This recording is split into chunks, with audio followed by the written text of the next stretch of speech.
Mace, Curran, welcome to the Mindset Advantage podcast. I had a chance to research you, listen to a ton of your podcasts, and read your phenomenal book that's coming out next week. I'm so excited for this conversation. Thank you for being on the Mindset Advantage this week.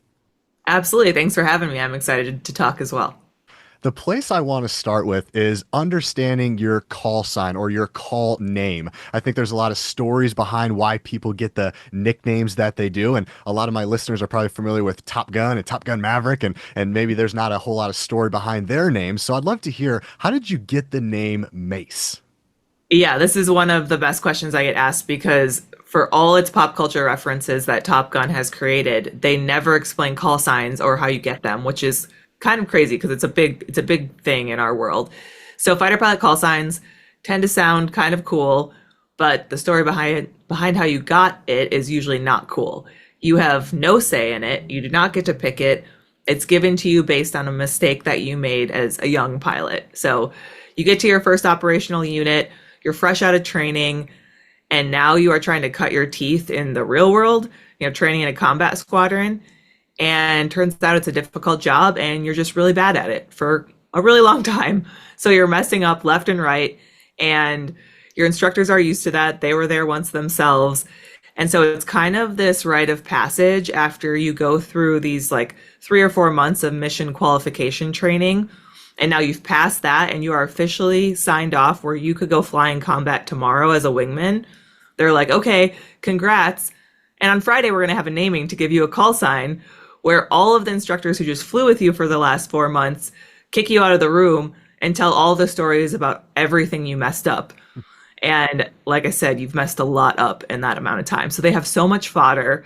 And it is kind of stressful when you're waiting outside to find out what you're going to be called the rest of your career. And I mean, beyond for some of us, I still go by Mace and I'm not even in the Air Force anymore. So that lays the groundwork. So for mine, I just got into my first operational squadron in Japan. And again, I am brand new. This was my second flight there. Like, I had done one flight that was local area orientation, which essentially you go fly with a flight lead who's more experienced. I'm by myself in my jet. He's by himself in his jet. But he's, running the whole show, just showing me around. Like, this is the airspace. This is how we get back to the runway. This is what Japanese air traffic controllers are going to sound like, and you're not going to be able to understand what they're saying. Like, this is all the stuff. So the second flight was dogfighting. So I appreciate Top Gun giving people some context for that, right? It's air to air, one airplane fighting another one. It's just training. My instructor's in the other jet. We don't have live weapons loaded up, of course. And my whole goal for the day as this young, brand new wingman is to try to get behind his aircraft so I can shoot him with my gun, which again, no live bullets are coming out, but I get symbols in my cockpit that look like they recreate what it would be like if it was actually firing, so we can tell if I likely would have hit him or not. It's like a basic fundamental skill. So I had done this before, when I was learning to fly the F-16 and training, but only a handful of times. So I am very much such a beginner at this point that my reactions are super binary. It's like, you have these kind of mental crutches that you rely on. Like, okay, I see this thing. I see A. I always do B. Like, even if the circumstances change, I'm too young and dumb to realize I shouldn't do B. So I'm still going to do B. So we get out there, we start our fight. And what I have learned to do from my previous fights is that I should push my throttle all the way up and light the afterburner. So for people that aren't familiar, that's, the orange flame comes out the back. You're basically attached to a rocket ship at that point. Tons of thrust, tons of speed. So I do that, count for a few seconds, and now I roll and pull back on the stick to try to point at my instructor because, of course, I need to get him right in front of my jet in order to shoot him and to win. So in the past, that had worked for me in training.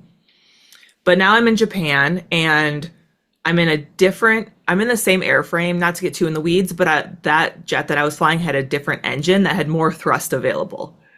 But again, CA do B, don't take into account any change in circumstances. And also, it's winter in northern Japan. It's cold out. I had learned to fly in the summer in Phoenix, where it was just insanely hot. Jet engines perform way better in cold air. So we've got some multiple things that says The jet I am currently flying in Japan is just a rocket ship compared to what I'm used to. But again, I don't realize this at the moment. So I do that, I roll, I pull, I start pulling back on the stick, and the F-16 is capable of pulling 9 times the force of gravity. So we call those G's, 9 G's. 1 G is just the force of gravity, so that's what we're at right now as we have this conversation. So you weigh whatever you weigh on your bathroom scale. Under 9 G's, the force you're under, you would feel like you weighed 9 times that. Gosh. Yeah, a little napkin math if you're listening. Multiply your weight by 9 and imagine like that's how heavy you feel. You can't lift your arm. You can't lift your head off the headrest. And the biggest thing is that the blood is getting pushed out of your head towards your feet because this entire force is going from your head towards your feet. Your heart isn't strong enough to overcome 9 times the force of gravity and keep that blood up in your brain. So what happens if you allow that to happen and don't do anything to stop it is a G-induced loss of consciousness where you pass out from the G forces. And there is actually a scene in Top Gun Maverick where they show that happening. So that's like a good frame of reference for people. Now, this is like a known threat in the F-16. So we do some special things with a suit on our lower body that helps squeeze our legs and push the blood back up. We do something called a G strain where we flex our muscles against that. We do a special breathing technique. Those things combined, when executed perfectly, allow you to stay conscious at 9 Gs for a short amount of time. It still is exhausting. It's painful. Not a fun place to hang out. So give you that background. I start this fight. I roll, I pull, like I said. I feel 9 Gs squishing me into the seat, and I start to do my G strain against them. This is all expected. But as I continue to pull, I continue to G strain. I start to get tired, and I'm like looking up through the top of my canopy. You know, it's like a giant window above me because I'm in a turn, and I'm looking at my instructor's jet, and I'm just pulling and pulling, and I'm not anywhere close to pointing at him, which is where I need to be in order to shoot him with the gun. And so, being again young and dumb, I'm like, what is going on? Well, if I just keep pulling, surely I'll get there eventually. That's when I start to notice my color vision gets grayish. And then I start to go to tunnel vision, right? Where like darkness closes in from the sides. And very quickly, I have what we call full light loss, aka I can't see anything. I'm just seeing blackness. And Michelle, are you by yourself in the cockpit here? Or do you have somebody Yes. behind? Okay. Just me, all alone, alone and unafraid. And to compare it for people that have never experienced that, which I realize is most people, you know, if you stand up too fast and you get that lightheaded feeling and you start to get like darkness comes in, you're like, oh boy. It's like that to the point where I'm not seeing anything. I'm not fully G-locked because at that point you're just unconscious because I can still hear what's going on and I'm still aware of what's going on. So right at that point, I hear a radio call where my instructor, who is looking back over his shoulder at me, is like, what the heck is she doing? Why hasn't she shot me yet? We're just wasting gas at this point. Like, he knows something's not right. The timeline is just taking too long. So he makes a radio call to end the fight. Knock it off. That's the term we use. So I hear that. Despite seeing nothing, I have the awareness to pull back the throttle. So I take my foot off the gas essentially, right? And I'm using my left hand, but I start slowing down. The G's quickly drop. My heart is strong enough again to overcome the force of gravity, and blood comes back to my head. My light loss goes away. Full vision returns. I'm super out of breath. I'm confused what just happened. Like, why didn't the game plan that I've executed before successfully work this time? And I'm also just like embarrassed, and I feel shame that I wasn't able to hang with this and, succeed and win and all the things I was supposed to do. So that happens airborne. We go back, we land, we go to debrief, where whoever's part of the flight goes in a room and kind of analyzes the mission and sees what went well, what went wrong, and how we can learn from it. So it's just me and my instructor in there. We pull up the recording from my jet. We start watching the fight. So this is my heads up display, which is like that green symbology in the glass, like right in front of your face that people have seen in a bunch of movies. I can see airspeed, I can see G's, altitude, all this stuff. We start watching it. And what I should see as I lit the afterburner and started to accelerate before rolling and pulling and trying to point at him is for my airspeed to get to about zero point 0.9 Mach. And again, not to get too technical, Mach is known as the speed of sound, right? And Mach 1.0 is the speed of sound. So it's just another way to measure how fast you're going in layman's terms. So I should get to about 0.9. Roll, pull, momentarily hit 9 Gs, shoot at him, win, bragging rights the rest of the week. That's what should happen.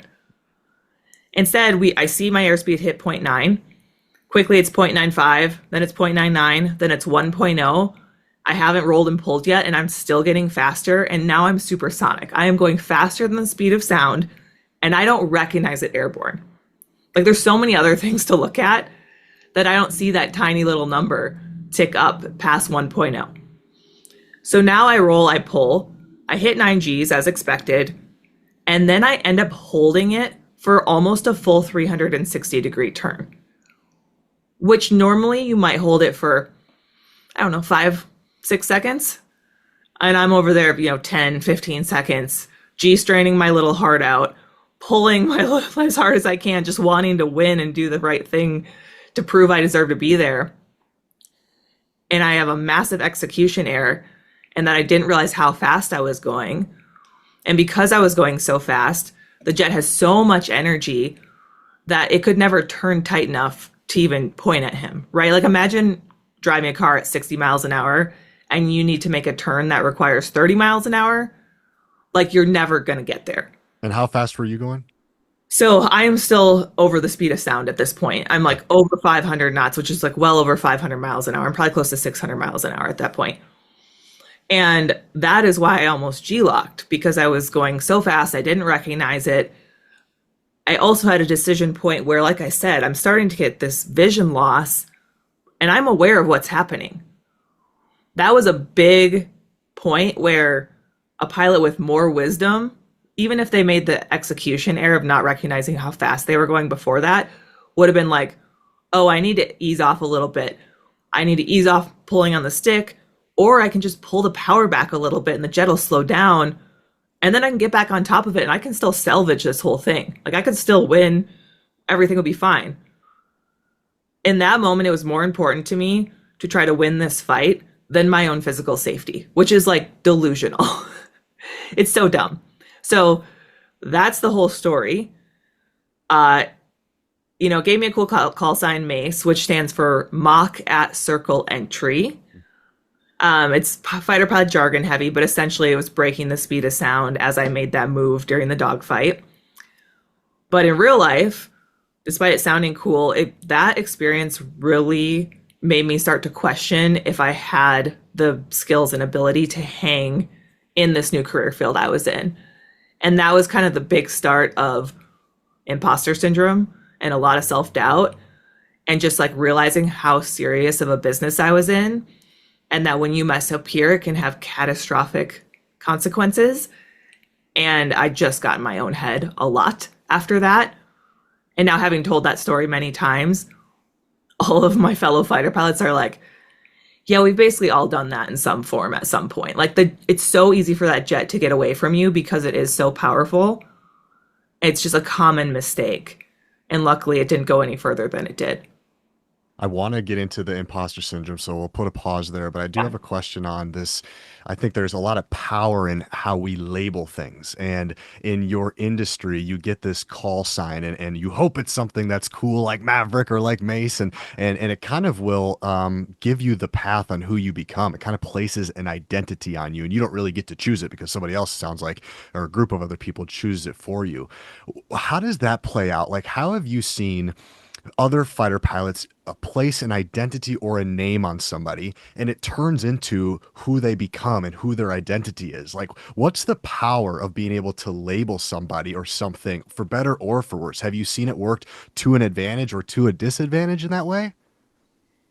I think the reason that the names come from something we messed up and not from some like Yeah. positive Yeah. thing you did, or some like positive attribute, is because they're trying to teach you humility. And I know for your average listener who's not super familiar with fighter pilots and their data set might only come from Top Gun Maverick or the original, humility and fighter pilots don't really jive as things they think about, right? We're portrayed as very arrogant. That's kind of a stereotype. It's so huge in a fighter squadron for that debrief that I briefly mentioned, after my flight. That debrief is put on this pedestal as like the singular foundation of our success or failure. And what you're taught from the time you're a young student is that you're going to make mistakes all the time. You're not going to have a perfect flight.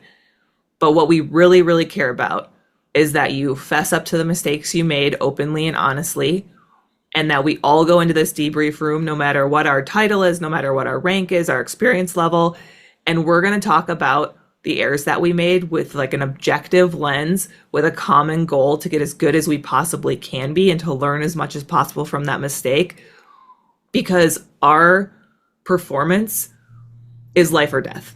And there's no room for egos and pretending that you crushed it and hiding your mistakes. And anyone that does that and people find out about it, it is like the cardinal sin in that world. And I think call signs go along with that mentality where they're like, here's your call sign, congratulations. We're acknowledging how hard it is to get to this point in your career, all the work you've put in. Like, you have failed again and again and again and kept showing up. And now you're one of us. And I think also when you're a young wingman and you first get that call sign and you think about what it came from, and then you think about the pilots you look up to in your unit, and you realize that even the most experienced person, even the squadron commander, or the person you put on the biggest pedestal has a call sign. And it probably came from some mistake that they made.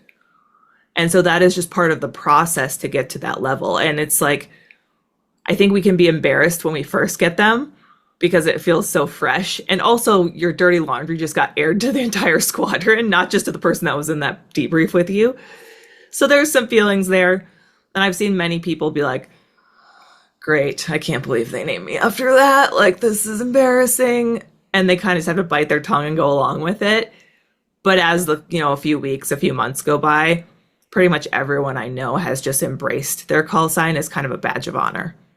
I'm fascinated by the debrief. And so one of the things as a mental performance coach I like to do in my advising when I'm working with sports teams is to introduce the importance of a debrief. And there's so many sports teams out there, Mace, that don't do a debrief at all. And I'm like, we're missing so much. So step one, let's just do a debrief. And then step two is trying to figure out, okay, what does it look like at your level? What are some questions that we can be asking? So I would love to have you bring me and my listeners into the room. You guys do it at such an elite, high, efficient level. What can we learn from you on your debrief? What can my coaches and leaders learn from the way you guys do it and to try to bring that back into their team rooms? What are some things? What does it sound like? What are some things you're looking for? How can we use some of your tactics? Yeah, I think to like get the highest level, and then we can zoom in a little bit, to make it a simple process that's repeatable every time, right? And also to make it something that you do on a consistent cadence. We don't only do this if we lost the game and got our butts kicked. We do this if we crushed it too. Like, if we were like, wow, everyone played amazing today, this is exactly how we wanted to execute, we're still going to debrief because you want to figure out why you did so well. And so you're not getting just lucky, and you can recreate that in the future because you want every game to be like that. So coming up with, we literally had a checklist like in our binder that we would use for briefing before our flight and for debriefing after, that was step by step by step format. Everyone used the same one. It was used for every single flight, whether it was like super important, complex mission with 50 different aircraft involved, or it was like just me and my instructor on that dogfight training flight. Like, you're still going through things step by step. And kind of like what that might look like is beforehand in the brief, we would set objectives. And the format is very much like SMART goals. They need to be specific and they need to be measurable. And so it might be something like, if you were just going to go out and fly an instrument flight, kind of like what commercial airliners do, like point A to point B, fly and approach, land at an airport. It might be like, our altitude's going to be plus or minus 100 feet. Our airspeed is plus or minus 10 knots. We're established on final by this point. And there making them measurable is just like absolutely key, and they're going to look different for each industry, obviously. But now we get to the debrief. Before you go to the debrief, real quick, Yeah, when you do the brief, are you having any conversations of, this is the plan if we hit some sort of adversity, or this is the plan if this goes wrong? Because I think that's another piece of the brief too, is I can't just brief if the sun is shining and the court is perfect. It's like, well, what are we going to do when adversity hits? Is that a part of your language? absolutely. We call those contingencies. So it'll be something like maybe weather is a factor. Like if we don't have the weather we need, we're going to pivot to this plan B. And we'll like do a brief. We'll do a short brief on that, not to take the entire time because people can really only hold so much information in their Sure. mind, but so that they at least have an idea and it's not just a bunch of question marks. A big one that I think would apply to sports as well. What if we have fallout? Like we have 4 jets going out to complete this mission. What if we have a maintenance issue with one of them on the ground?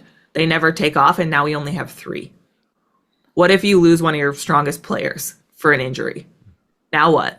You don't want to have no plan at all and never have considered or talked about that until real time. And then it's just a oh shit scramble in the middle of it. Like that's never a position you want to find yourself in. So we always will brief kind of the most likely contingencies that might need to be used. And then we'll go out, we'll execute, things will go how they will go. At that point, we've done all the preparation we can. But we always say that more learning actually happens in the debrief than in the actual flight. Wow. You of course need the combination of actually applying the skills and hands-on. But when you're in the thick of it, when you're pulling 9Gs, when you're at 500 knots, when you're in it's game time, as a human, we get very task oriented, or we can get very stressed if things aren't going as planned. And it's really hard to zoom out and realize what mistakes are leading to other things and what the root cause of them are. And so your opportunity to do that and to dig in at that level is back on the ground, at 1G to get into it in the debrief. So the debrief will often be much longer than the flight itself was. We might go fly a 1-hour training mission. And if it's something really complex and a really important flight, we could debrief for 4 or 5 hours, which is intense. I'm not saying everyone needs to do that or everyone just turned this off and they're like, yep, no, not doing that. And the thing is though, like with the Thunderbirds, we're flying the same air show again and again and again. We're still debriefing, still following the checklist of, like, did anyone have any questions beforehand? Did anyone walk out of the brief being confused on something? Because if that happened, like we need to back up to that point. Like we need to make sure we're letting people clarify things before we even go fly. Was our plan valid? Like the plan that we briefed, was it even a good plan? Because it could have just been the wrong plan to start with. Even if we executed it correctly, we didn't succeed. If the plan was valid, no one had any questions, everyone knew their role. Now we're like, okay, now let's move to the execution point. And we'll look at, often when you land, you already know the big things you want to look at, right? Like, oh, we know we lost a blue player. Like, that's bad. Like, the bad guys killed one of our guys, in a training scenario. Like, that's going to be a key thing we're going to focus on. Or we weren't able to reach our target on the timeline we needed to. That's obviously mission failure. It's a key thing we need to focus on. And often we'll like jot those down right away. But we start playing through the whole thing and peeling back, like, why did that happen? So say we were supposed to take out a target and number 2 is supposed to drop his weapon and take out that target and he didn't do it. Saying that what went wrong was number 2 didn't drop his weapon on time, that doesn't teach us anything, right? Like, okay, why? Like, why didn't he drop his weapon on time? So we'll start to back it up and usually asking why, which you've probably heard this before, like 5 times, heals back enough layers where now you're getting to really the fundamental cause. Often it's communication, which I think is true, in an airplane. It's true on a team. Someone didn't get the word that they were supposed to get, and that led to a whole train of events not happening or happening that weren't supposed to. So we'll peel back the layers. And then when we find what the root cause is, then we pull a lesson learned from it. And the lesson learned is like this boiled down 1 or 2 sentence thing that we can now take with us as the thing we're going to change for next time. Because if someone walks away from a debrief and it's a list of 20 things they're supposed to do differently, Won't happen. that's not going to happen, right? It needs to be something small. So, referencing my call sign story, that like sentence or paragraph at the end might be like, today I flew X flight. I accidentally went supersonic before the turn circle entry. I didn't recognize my airspeed. Next time I will count to this many seconds, check my airspeed, check my lift vector, then pull. Like it'll be something so elementary. And the next time I'm in the jet and stuff is happening again at 500 miles an hour, I'm going to be sitting there being like, all right, fight's on. 1, 2, 3, airspeed, lift vector, roll, pull. Like it's going to be that basic. On the Thunderbirds, it was so parameter based, like airspeed, altitude. I would say it out loud, right? Like I'd be like, okay, 400, 3 seconds, pull, 1, 2. Like I was talking out loud to myself. You could hear it in my tapes because it was the most elementary, tiny little things that execution absolutely hinged on. One of the coolest videos I've ever seen is from Kobe Bryant, probably 6 or 7 years ago. He was in an interview on BET, and the interviewer asked him, "What do you think of failure?" And he kind of laughed, and he goes, "It doesn't exist." She goes, "What do you mean?" He said, failure doesn't exist because all we do is we consistently just get feedback and we just use that. So if we fail on Monday, we just bring those answers and we change it on Tuesday. And it's this kind of ongoing process. And it totally changed everybody in the room's kind of mindset of like, it doesn't exist and it's just data. And we're just taking answers and we're just trying to get better every single day. And it's the process that of getting better. And I kind of hear that a little bit with you guys is that there is no such thing as failure. And that might be, an extreme statement being in a fighter pilot, because I know there are extreme scenarios. That's not what I'm saying.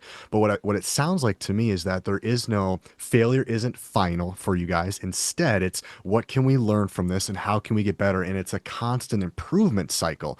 Do you resonate with that? Is that the environment that you tried to create where that failure isn't really a word that we use here? Yeah, I think he says it in a very extreme way, but the point is taken. And I knew exactly like what he meant right away, right? It's that even when things don't go as planned, we are getting better from them. We are learning from them. We are honing our skills. We're realizing what doesn't work and we're adjusting accordingly. And so it would be a failure if it didn't go as planned and then we didn't spend the time to learn anything from it and we went and did the same thing tomorrow. So I think failure does exist, but you have a choice of how you respond after that first thing happens that really determines it, which is pretty powerful because now the control's back on you.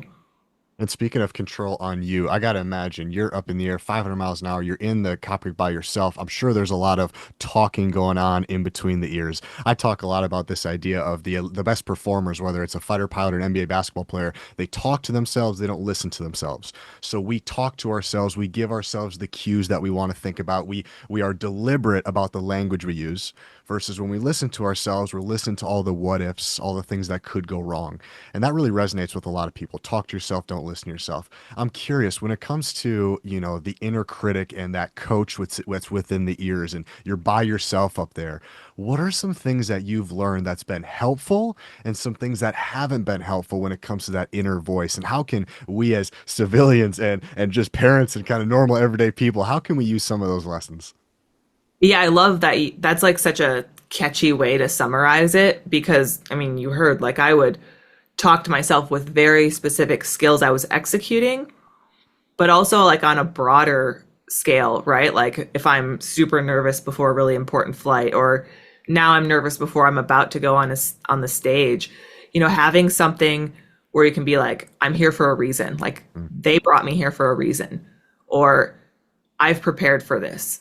I've trained for this. Like some simple mantra like that you say to yourself beforehand or in the moment when you start to feel that like stress rising can really bring you back and be like, okay, I know what I do. I know what I'm supposed to do in this moment.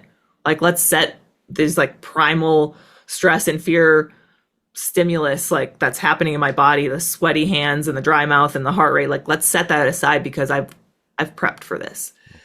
But then you listen to yourself and the inner critic, which I talk about quite a bit, that's that voice of doubt that we all have. And I think when people dig into what it sounds like, what it looks like, where it comes from, most of us will find that it's actually rooted in some real world experience that we had, sometimes as a kid, sometimes from like being humiliated in high school or something like that, like a super overbearing parent with, unrealistic expectations, a coach that told you you'd never amount to anything, a teacher that embarrassed you in front of everyone. And you can actually put an identity on it. And you're like, oh, that's just Tim from science class who told me I was fat every single day for ninth grade. And that's why when I put this dress on and I look in the mirror, I'm like, oh, I'm too fat for this. I'm like, to be a really basic example. But I know for me, especially when I left the Air Force and started to do speaking and writing, you're putting yourself out there in a very public way.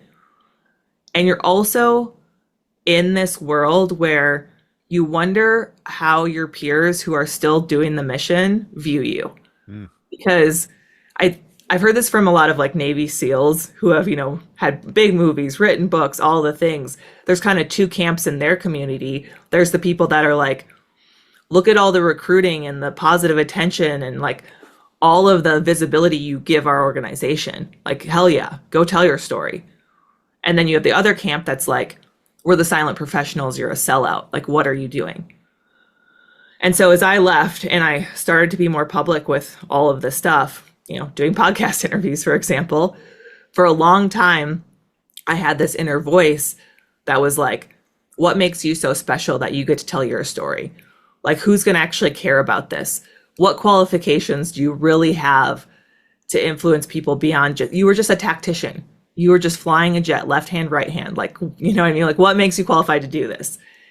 And I realized when I went through this whole inner critic, like trying to zoom out and trying to get past that, it was like this faceless, older male fighter pilot who was just like a fighter pilot's fighter pilot, big mustache, super tactical, never would talk about touchy-feely things like self-doubt or the inner critic.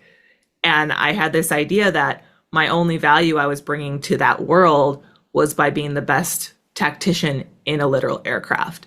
And that doing it in this way and inspiring and, hopefully still recruiting people to military aviation, even though that's not what I talk about directly, like that isn't something that I should be doing. And I was getting a lot of like inner voice that was just like, you should go fly for the airlines. That's what people with your skill set should do. Like, how dare you stray from the normal path? And it all came from this like person that didn't exist. That fighter pilot that I had their voice in my head criticizing me, it was not an actual person. It was just kind of this like conglomeration of that culture and that group's expectations of what the perfect person for that role looked like, which literally doesn't exist. How do you, and now being an instructor, how do you help your students, and I don't know if that's the word that you use, but how do you help your students overcome some of that stuff? I think the best performers in the world, Mace, they have a high skill set and they have a high mindset. You got to have both. I can't be a fighter pilot, just have skill set and no mindset. I also can't have mindset but low skill set. I have to have both. So a big part of the mindset is that inner voice, inner critic. So if we're Top Gun Maverick out there and we're killing it, doing great things up there, but we don't have the mindset to get us through some of our own self-limiting beliefs, how do you as the instructor, and if this isn't your role, then we'll go somewhere else, but how do you help some of the younger fighter pilots overcome that inner critic? What are some questions you ask them? How do you help them see clearer? Yeah, so I'm not currently flying, but I was an instructor for, several years in the Air Force, so I had that role. And I think people liked flying with me because I was very empathetic to what they were going through because I had been there myself. And I wasn't afraid to tell them that.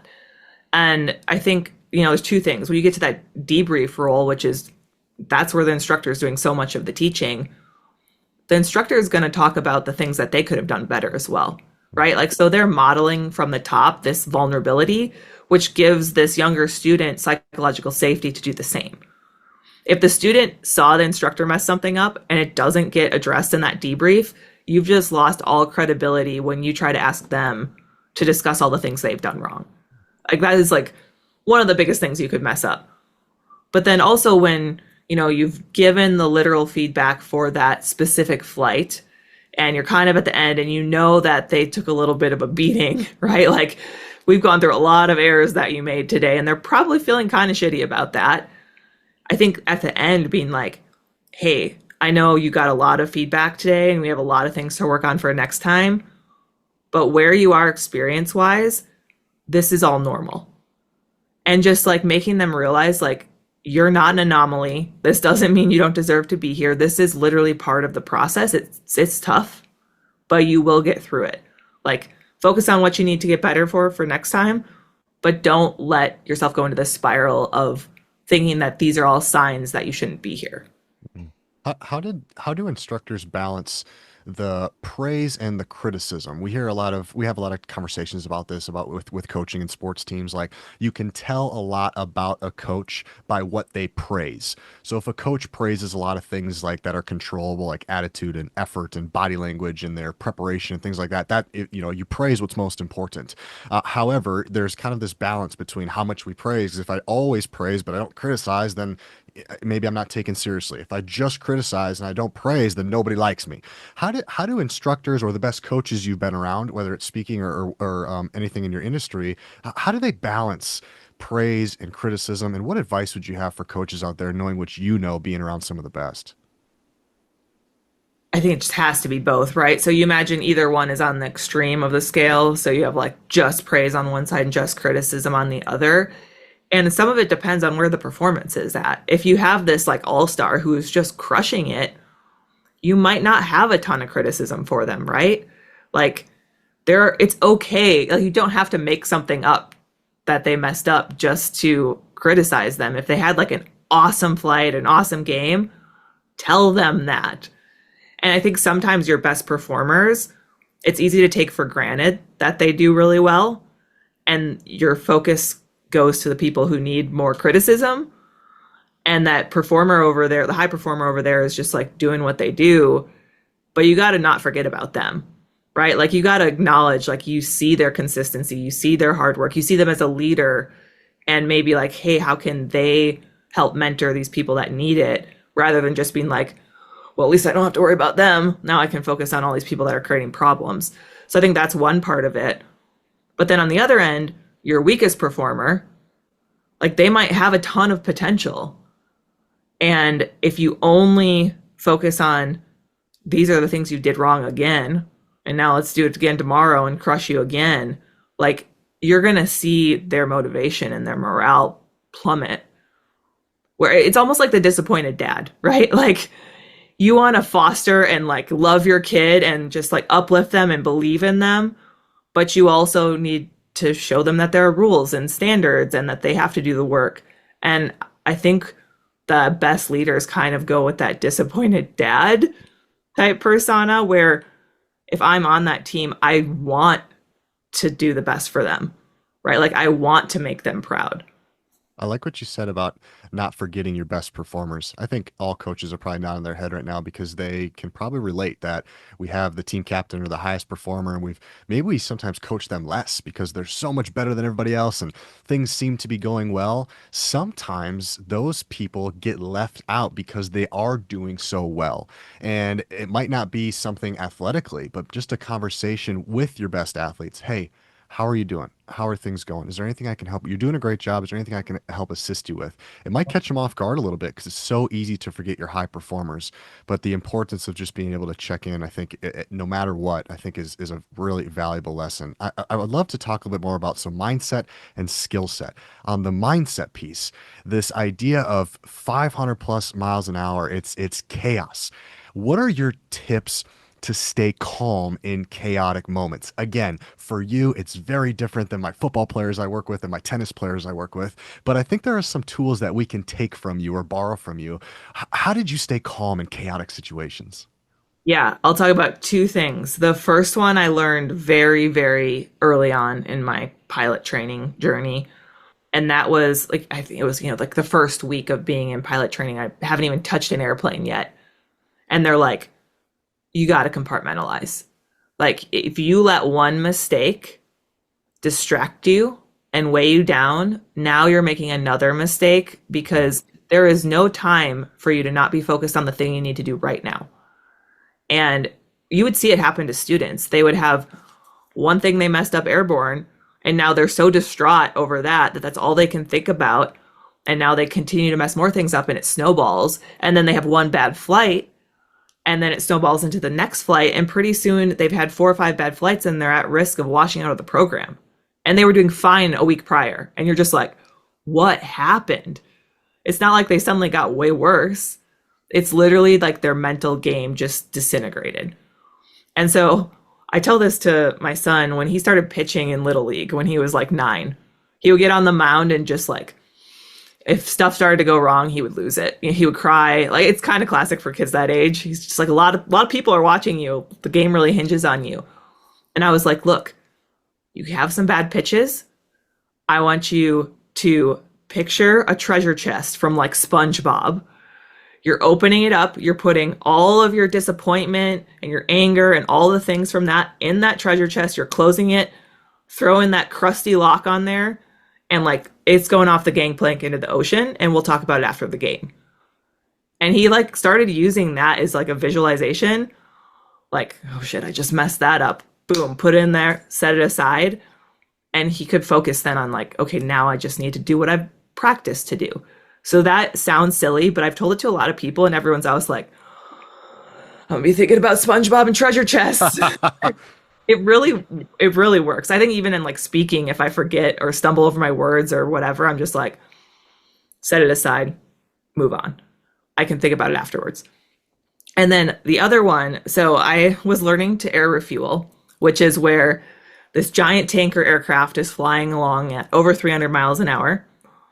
We would fly up behind them, get super, super close, and then there's this boom that comes out the back, which is like a long cylinder, and it plugs into the fuel port in our jet so we can take gas airborne. Now, to like for perspective, this is 2 airplanes literally touching, going 300 plus miles an hour at like 25,000 feet in the air. Like we got used to doing it all the time, so you kind of get them like you're just like, that's normal. But when you say it that way, you're just like, that's a lot going on for them to literally, like you wouldn't have 2 cars touch driving down the interstate. That's bad. So to do that, you have to have your jet super, super stable. And as you approach the boom, there is a boom operator up in the tanker looking through a window, and they're kind of like flying the boom to try to get it in the right spot to connect. But they can only do that once you're essentially like very, very close to the right position. They can't move it all over the place. So it's up to me to drive my jet forward, stay super steady, and get in the right spot. But the F-16 stick is very, very touchy. It's like pressure sensitive. It actually only moves 1/4 of an inch each direction. And so it's like the tiniest little motor skills of like the tendons in your hand and wrist that are making these tiny adjustments to try to get in the right position. And often as a new student, you would get very stressed out trying to do this, and you would start to over control the aircraft, and you're like, oh, I'm too high. And then you would push too much and you're like, now I'm too low, and now I'm too high. And you would start porpoising, is what like a dolphin, as we would call it. So the jet's going up and down, it's all over the place. You're scaring the boom operator who thinks you're about to hit them, and like it's just a scary situation. So I had an instructor, I was struggling with this like everyone else. I had an instructor who was like, hey, when you're getting really close to the boom and you feel that stress, like every muscle in your body is just like, trying to make the tiniest adjustments, wiggle your toes. And I was like, I'm flying a $30 million aircraft about to touch another very expensive aircraft at, 300, 400 miles an hour at 30,000 feet in the air, and you want me to wiggle my toes? Okay. But then I went out and I did it, and it was magic. It was crazy. It was like taking my focus off of this just like over hyper vigilant, super controlled, gripping too tight, super stressed. And it like just grounded me back into my body, wiggled my toes for a second. I felt everything relax. I was like, okay, we can do this. And that was what allowed me to like push through that point where I was just like all over the place and just keep it steady and connect. And I think it's a physical disruptor. It is similar to like pausing and taking a deep breath. It's something you can do that no one else is going to notice, right? Like you're sitting around a table in a boardroom. If you pause and take a massive deep breath and Like everyone's gonna be like, okay, they're stressed out. Wiggle your toes under the table. No one sees it. They're with you all the time. And I was curious about like why this worked. So I talked to a friend who's a neuroscientist, and she's like, that makes complete sense. Your brain has like all these different waves it operates in. And not to get into like the nerdery of what the bands are, but when you're super focused, it's like higher frequency. When you're sleeping, it's like they're bigger and slower. And there's an appropriate time for each of those phases. But when we get ourselves into trouble is when we end up in the wrong state at the wrong time. So the situation doesn't actually warrant the state that we're in. So it's like someone's like someone gets an offender bender and they just lose their shit in panic. Like probably not the right state. Or the house is burning down and someone's just like, has anyone seen the dog? Like probably not the right state. So like you got to have the right thing at the right time. And she said that like hypervigilance of getting too stimulated when you're trying to do a very high stress task, like really hurts your performance. You need to be in that state where you have enough stress that you're super focused, you're dialed in, you're not bored, you're not complacent, but you're not, in frazzle. And a physical disruptor, like wiggling your toes, can be just enough to shift you back into that high performance state. I love it. I talk about this. I love this quote of "Be where your feet are."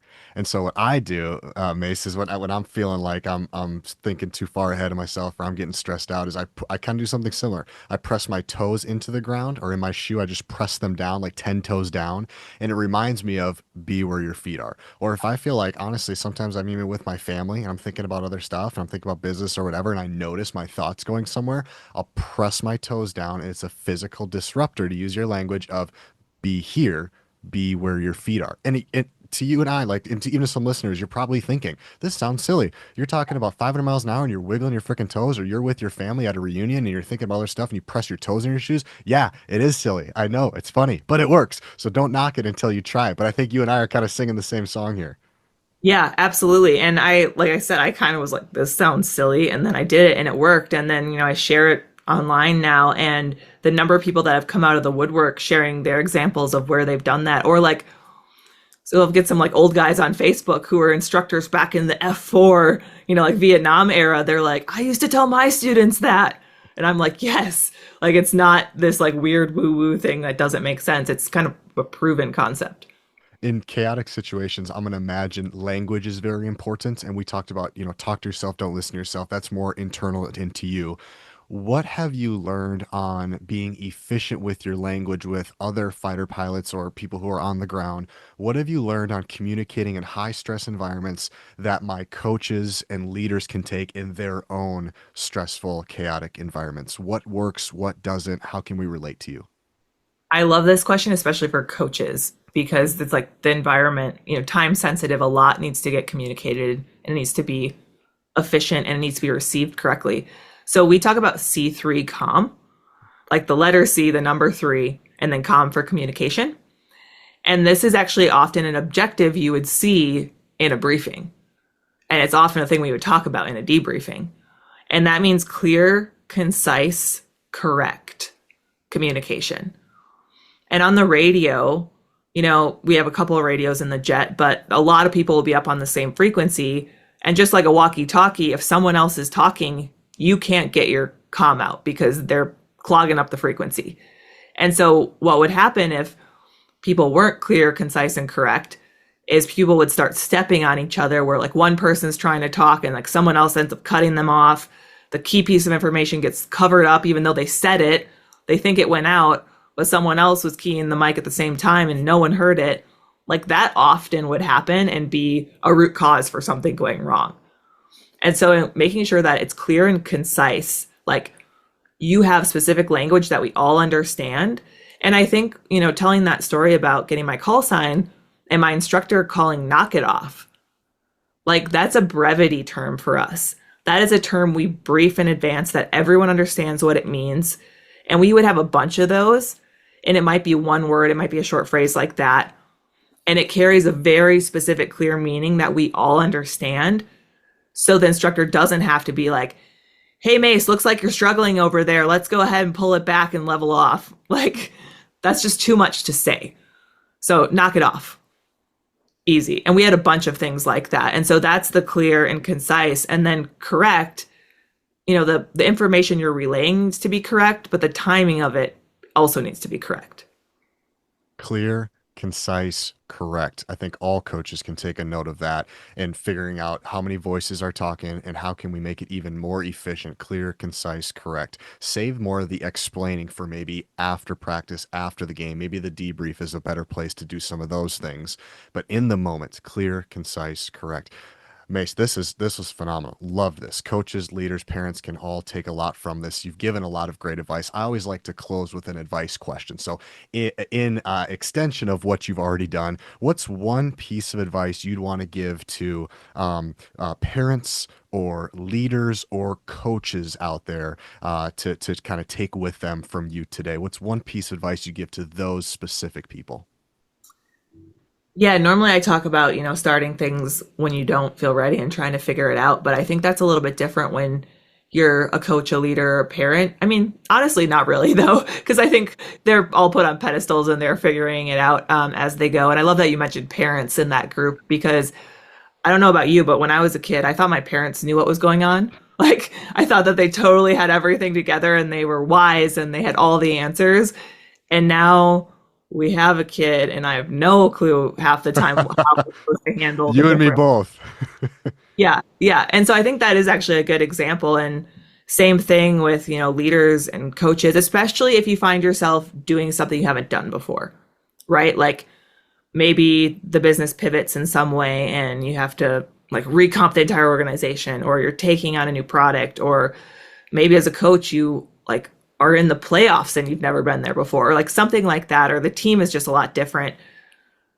Believe in yourself and realize that having the answers and being 100% certain and feeling 100% ready before you start executing is like the rarest scenario to find yourself in. Like, I feel like all of the best people that have done these crazy, amazing things that we put on a pedestal, they've been willing to start taking action, learn from it as they go, and just that self-belief, not that you're going to have all the answers, but that you have the ability to figure it out. And whether that means you're learning a specific skill, or it means that you just have the resilience and the fortitude to weather the storm, like believe both of those things. And that's how all the magic happens. Do it scared. Do Yeah, it it is, scared. right? Even if you're scared or nervous, then just do it that way, right? I love it. Mace, this is so much fun. How can my listeners best support you? You have a fantastic book coming out next week. I got a chance to read it. It is really good. Talk to me about the book and talk to me about how my listeners can best support you. Yeah, the book is really the thing right now. It's called The Flip Side: How to Invert Your Perspective and Turn Fear into Your Superpower. It's available at all major book retailers, right? Barnes and Noble, Amazon, Hudson News, all of them. Um, with the book being a week from now, pre-orders are like, I can't overemphasize how important they are. And I'll be honest, because I feel like there's no shame in just saying this out loud, I'm trying to make the New York Times bestseller list. Let's go. Let's do it. Right. It's a big goal. I didn't know anything about it before this book. Damn, it's hard to do. I mean, for obvious reasons, a lot of books come out and there's only a handful of spots. And the sales from all the pre-orders and launch week till September 13th is the cutoff, though that number will determine if I make the New York Times bestseller list. All right, listeners, that's our goal. Help her get there. It is a damn good book. Whether you're into fighter pilots or not, there's so much mindset. There's so many tips in here. So let's help her get to that New York Times. It's a great book and it should be on the list. So we'll help you as best we can. Thanks, I appreciate it. And it really is just like this conversation. It's a combination of these high stakes stories, which we really only told one today. Each chapter has one. And then it's all of those frameworks and tools that it's not meant for other fighter pilots. It is meant for your average person who has big goals, who realizes that they let fear call the shots at different points. It gives a lot of perspective. And I think it's surprisingly relatable. Totally. Mace, thank you for your time. I look forward to staying connected and congratulations on the new book. Thank you so much. Thanks for having me. This was fun.